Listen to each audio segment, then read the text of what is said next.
Hello दोस्तों, मैं हूं अभिषेक और आज हम बात करेंगे OTG फ्लैश ड्राइव के बारे में। और हम ये वीडियो कर रहे हैं इसलिए क्योंकि हमें एक क्वेश्चन आया है हमारे एक रीडर की तरफ से जिनका नाम है रवि, और उन्होंने पूछा है कि क्या डिफरेंस है USB OTG 3.0 ड्राइव में और USB OTG 2.0 ड्राइव में, ये कैसे एक दूसरे से डिफरेंट है और OTG एक्चुअली में क्या होता है और आप इससे क्या कर सकते हैं। तो हम इस वीडियो में बात करेंगे OTG के बारे में, USB OTG 3.0 ड्राइव के बारे में, 2.0 ड्राइव के बारे में, साथ ही साथ आपके स्मार्टफोन में ये फीचर है या नहीं, कैसे आप इस फीचर को चेक कर सकते हैं कि आपके स्मार्टफोन में ये फीचर अनेबल्ड है या डिसेबल्ड है, साथ ही साथ क्या इसके नुकसान हैं, क्या इसके फ़ायदे हैं, क्या आप USB OTG से कर सकते हैं, इन सभी बातों के बारे में हम बात करेंगे।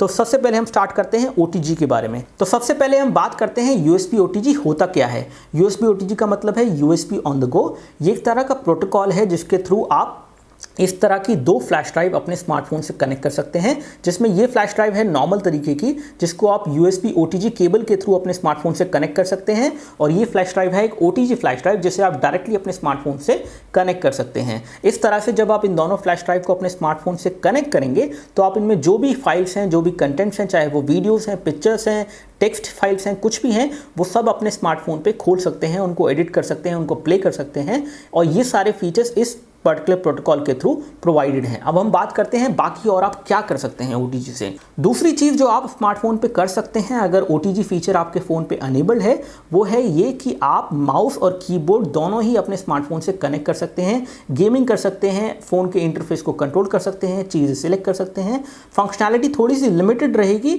जितना आपके मैन्युफैक्चरर ने, जो फ़ोन का मैन्युफैक्चरर है जिसकी तरफ से फ़ोन आ रहा है, उन्होंने जितना उस पर अनेबल किया है उसके हिसाब से आप यूज़ कर सकते हैं। लेकिन बहुत से फ़ोन्स में ये चीज़ चल जाएगी। खासतौर से सैमसंग के फ़ोन में आप माउस और कीबोर्ड दोनों कनेक्ट कर सकते हैं। अगर आपके पास एक USB डोंगल है जिसके थ्रू वो कनेक्ट होते हैं, आप उस USB डोंगल को फ्लैश ड्राइव की तरह OTG केबल से लगा दीजिए और OTG केबल का दूसरा पार्ट अपने स्मार्टफोन से लगा दीजिए, और इस तरह से आप माउस और कीबोर्ड भी अपने स्मार्टफोन पे यूज़ कर सकते हैं। तो इस तरह से आप कीबोर्ड के थ्रू टाइपिंग कर सकते हैं और माउस के थ्रू कर्सर आ जाएगा आपके फ़ोन के डिस्प्ले पे और आप चीज़ें सिलेक्ट कर सकते हैं और बाकी और काम भी कर सकते हैं। तो इस तरह के दो चीज़ें आप कर सकते हैं। अगर हम बात करें कि USB OTG का नुकसान क्या है, अब सबसे बड़ा नुकसान जो USB OTG का वो है ये कि जब ये फंक्शन करता है, जैसे कि आपने एक USB फ्लैश ड्राइव अपने स्मार्टफोन से इस तरह से लगा दी है, तो सबसे पहली चीज़ जो होगी इसमें दो चीज़ें होंगी, एक होगा USB क्लाइंट A और एक होगा USB क्लाइंट B।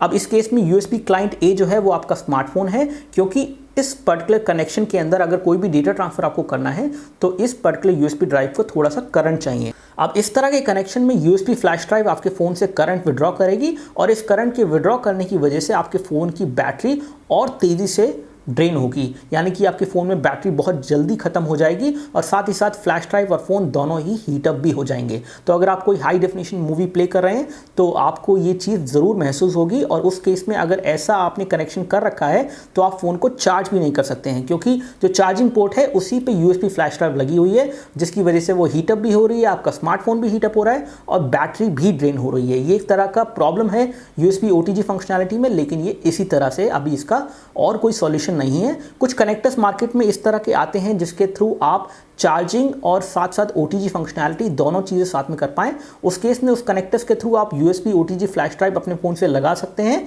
साथ ही साथ एक चार्जर भी लगा सकते हैं जो कि पावर बैंक हो सकता है, जो कि डायरेक्ट चार्जिंग हो सकती है। लेकिन मैं इस तरह की चीज़ आपको यूज़ करने को रिकमेंड नहीं करूँगा, क्योंकि इस तरह की चीज़ से आपके फ़ोन में प्रॉब्लम आ सकती है।